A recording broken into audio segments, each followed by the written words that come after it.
Let's decode one of the most common questions in knee biomechanics. Why does patellofemoral pain syndrome hurt more on stairs than walking? When we walk on a flat surface, the knee flexes only slightly. Because of this, the quadricep doesn't have to generate a large amount of force. And the patellofemoral joint experiences relatively lower compressive loads. Now, let's compare that with the stair descent. As the knee bends more, the quadricep contracts eccentrically to control the body's descent against gravity. This significantly increases the force transmitted through the patellofemoral joint. As knee flexion increases, the contact between the patella and the femur also increases.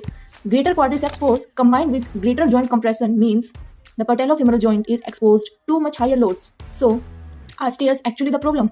No. Stairs simply place a much greater demand on the knee than level walking. From this point onward, let's call this demand.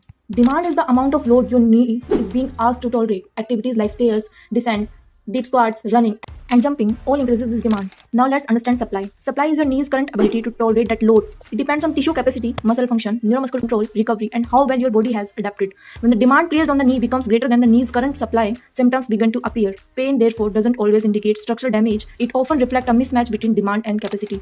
In physiotherapy, we describe this as load exceeds tissue capacity. So the next time a patient tells you my knee hurts on your stairs, don't just think about the pain. Ask yourself what increased the demand or what reduced the knee capacity. That's where real clinical reasoning begins.